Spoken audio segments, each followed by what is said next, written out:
Comment forger un esprit si puissant qu'il paralyse les autres? Le vrai pouvoir, ce n'est pas d'écraser les autres. C'est de posséder un esprit si solide, si calme, qu'en ta présence, les autres se sentent petits. Imagine une pièce remplie de chaos, et une seule personne reste immobile, impassible. Tous les regards se tournent vers elle. Voilà ce qu'un esprit puissant crée, du respect silencieux. Dans notre monde, beaucoup veulent impressionner par la force physique, l'argent ou le statut. Mais ce qui frappe vraiment, ce qui paralyse littéralement les autres, c'est un esprit invincible.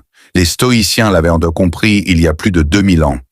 Pour eux, la puissance ne venait pas de ce que tu possèdes, mais de ce que tu contrôles, tes émotions, tes pensées, tes réactions.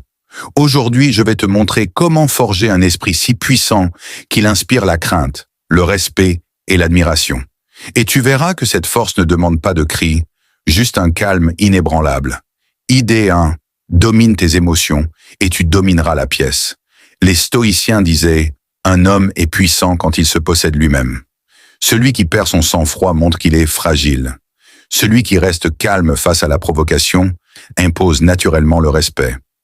Imagine un débat où une personne s'emporte, crie, tape du poing, et toi tu restes calme, posé, avec un léger sourire. Qui, à ton avis, semble le plus puissant? Celui qui s'agite ou celui qui reste immobile? Ta sérénité paralyse plus que n'importe quel cri. Le lion ne rugit pas à chaque bruit. Il observe, silencieux. Et c'est justement ce silence qui intimide la savane. Idée 2. Maîtrise le pouvoir de l'indifférence. Épictète disait « Ne cherche pas que les choses arrivent comme tu le veux, mais veux-les comme elles arrivent. » Quand les autres paniquent, tu gardes ton cap. Quand ils cherchent à te provoquer, tu réponds par « rien ». Quelqu'un t'insulte publiquement. Si tu réagis avec colère, tu donnes ton pouvoir. Mais si tu restes impassible, c'est lui qui perd la face. L'indifférence est une arme psychologique redoutable. C'est comme frapper l'océan. Peu importe la violence du coup, l'eau absorbe et reste toujours l'océan. Idée 3. Construis une discipline de fer. Un esprit puissant ne se forge pas par hasard. Il se forge dans la routine, l'effort et la rigueur. Les stoïciens s'entraînaient chaque jour à être prêts à la douleur, à la critique, à la perte. Marc Aurèle écrivait chaque matin. Aujourd'hui, tu rencontreras des gens égoïstes, jaloux, agressifs. Et parce qu'il s'y préparait, rien ne le surprenait. Médite chaque jour sur ce qui peut t'arriver. Pratique le détachement. Entraîne-toi à perdre quelque chose volontairement.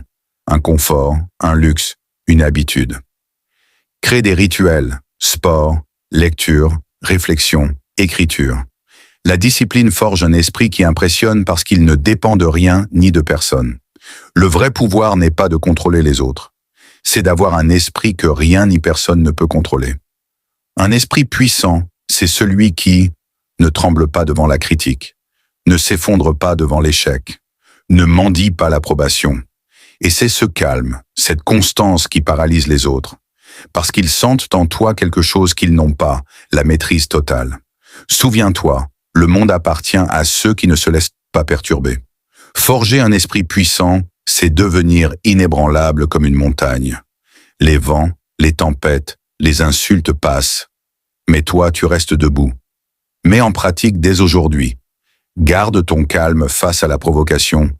Pratique l'indifférence face aux attaques. Discipline ton esprit chaque jour.